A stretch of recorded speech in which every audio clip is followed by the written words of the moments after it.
बाबे जी वकार और मेरी मुअज़्ज़ज़ टीचर, अस्सलाम वालेकुम। आज़ादी मुबारक, आज़ादी मुबारक, आज़ादी मुबारक। लेकिन ठहरिए, इन अल्फाज के पीछे एक दास्तान है, एक जुर्रत की कहानी है, एक बहादुर तरीक है।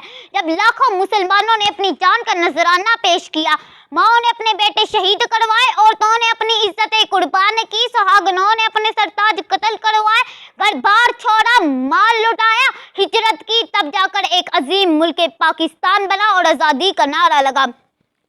बाबे जी वकार, मैं आपको तारीख याद दिलाना चाहती हूँ ताकि हम जिंदा कौमों की तरह अपने मोहसनों को याद रखें। 1857 की जंग आज़ादी में हारने के बाद हम मुकम्मल तौर पर गुलाम बन चुके थे, लेकिन बड़े सगीर के लोगों ने जद्दोजहद जारी रखी। मुसलमान हुक्मरान हिंदुओं से हमेशा अच्छा सलूक करते थे, इसीलिए मुसलमान समझते थे कि हिंदू उनके साथ मिलकर जंग लड़ेंगे। लेकिन तहरीके खिलाफत में हिंदुओं की गद्दारी के बाद दो कौमी नजरिया मजीद उजागर हुआ। जनाबे वाला, जब कायदे आज़म से सवाल हुआ कि खून का रंग भी एक, रहन सहन भी एक, इलाका भी एक, फिर बंटवारा क्यों, तो कायदे आज़म ने एक गिलास से थोड़ा सा पानी पीकर हिंदू को कहा पियो, तो हिंदू ने कहा ये पलीत है। जब मुसलमान से कहा पियो तो वो फौरन पी गया। कायदे आज़म ने कहा ये दो कौमी नजरिया है, मुसलमान एक उम्मत, एक तहजीब और एक अकीदे वाले हैं।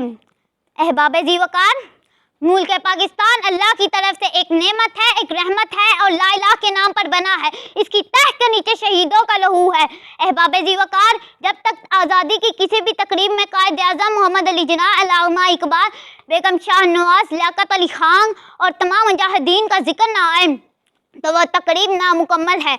मैं तमाम शहीदों गाजियों को सलाम पेश करती हूँ और जब कभी पाकिस्तान पर मुश्किल वक्त आया तो हम फातिमा जिन्नाह की बेटियां अपना तन मन धन सब कुर्बान कर देंगी। और आखिर में मैं इन अल्फाज के साथ अपने प्यारे मुल्क पाकिस्तान के लिए दुआ मांगती हूँ।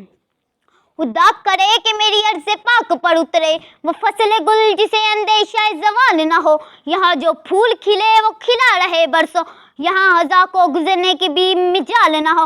हर एक शख्स तहजीब व फन का औजे कमाल हो, यहाँ जो फूल खिले वो खिले रहे बरसों हजार हो। खुदा करे मेरी अर्ज़ पाक पर उतरे वो फसल गुल जिसे अंदेशा ज़वाल न हो। पाकिस्तान जिंदाबाद।